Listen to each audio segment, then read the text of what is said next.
Ранним утром нарушил тишину Амритпура резкий трубный звук. Жители, которые привыкли к присутствию слонов, не обратили на него особого внимания. Однако вскоре стало ясно, что что-то не в порядке. На главной улице стояла огромная слониха, преграждая дорогу. Она размахивала неистово хоботом, как будто пыталась сказать что-то. Ее глаза, обычно спокойные, выражали отчаяние. Слониха не позволяла никому пройти. Она осторожно, но настойчиво отталкивала людей хоботом, не давая им двигаться дальше. Земля дрожала под ее мощными ногами, когда она в отчаянии топала ими.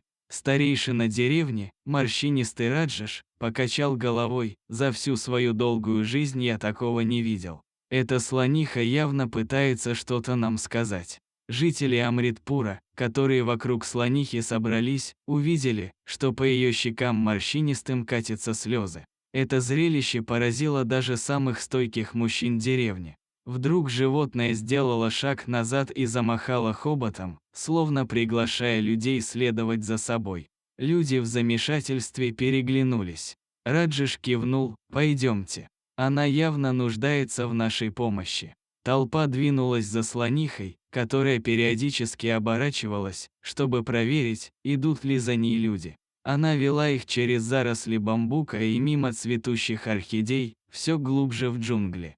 Несмотря на изнуряющую жару и влажность, люди шли вперед, подгоняемые любопытством. Что могло так встревожить это величественное животное? Ответ ждал их впереди и должен был потрясти всю деревню до глубины души.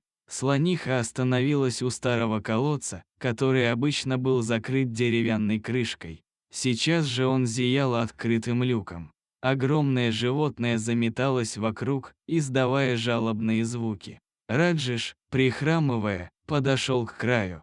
Его морщинистое лицо побледнело, когда он заглянул вниз. «Боже милостивый!» – выдохнул старик. На дне, в мутной воде, барахтался маленький слоненок. Его испуганные глазки молили о помощи, а маленький хобот едва торчал над водой, словно соломинка. Толпа ахнула. Женщины прикрыли ладонями рты, мужчины нахмурились. Как спасти малыша? Весть о беде разлетелась по деревне быстрее лесного пожара. Вскоре на поляну прибежал Амид, местный ветеринар, задыхаясь от бега. Его обычно аккуратная рубашка была небрежно заправлена, а на босых ногах налипла грязь. Амид быстро оценил ситуацию. Его лицо стало серьезным, а в глазах появилась тревога. «Нам нужна помощь», — сказал он, вытирая пот со лба. «Лопаты, веревки и пошлите кого-нибудь за экскаватором Сингха». Внезапно небо потемнело. Вдалеке гром заворчал, словно бог недовольный. Амид взгляд поднял и сквозь зубы выругался. «Если пойдет дождь, малыш захлебнется. У нас считанные часы». Деревня пришла в движение. Каждый знал, сейчас от них зависит жизнь беспомощного существа. Работа закипела. Мужчины с лопатами начали рыть канал, женщины приносили воду для рабочих, дети собирали ветки и листья, чтобы укрыть место работ от надвигающегося дождя. Со стороны это напоминало работу муравьев, настолько быстро и слаженно работали люди. Время поджимало. Каждые несколько минут кто-нибудь бросал взгляд на небо, которое становилось все темнее.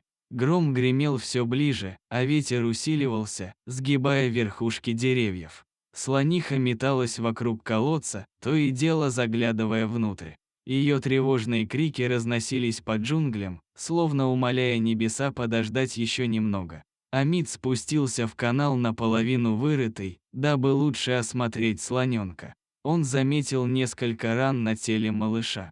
«Нужно торопиться!» – крикнул он. «У малыша раны есть, которые могут воспалиться в грязной воде». На землю упали первые капли дождя, когда прибыл экскаватор долгожданный. Его рев смешался с раскатами грома, а ковш вгрызся в размокшую почву. Амид, балансируя на краю колодца, пытался обработать раны слоненка. Он капал антисептик сверху, морщась от жалобных криков малыша. Внезапно с края колодца сорвались несколько кирпичей, грозя упасть на слоненка. но маленький слоненок ловко увернулся, спасатели с облегчением вздохнули. «Умница!» – прошептал Амид. «Держись, малыш, мы уже близко». Дождь усиливался, земля в месиво скользкое превращалась. Люди, не покладая рук, работали, понимая, что на счету каждая секунда. Вода начала подниматься в колодце. Слоненок уже с трудом над поверхностью держал хобот. Его глаза испуганные умоляли о помощи. Экскаватор работал на пределе возможностей. Его ковш то и дело соскальзывал в грязь, заставляя замирать от страха сердца спасателей. Жители деревни живую цепь образовали, передавая ведра с водой из колодца, чтобы хоть немного снизить ее уровень. Их руки болели, спины ныли, но никто не жаловался.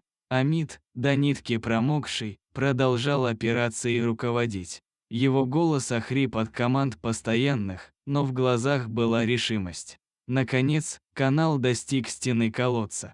Теперь предстояло самое сложное – пробить проход, не обрушив при этом всю конструкцию. Экскаватор отступил, и в дело люди вступили. Вооружившись ломами и кирками, они начали методично разбирать стену колодца.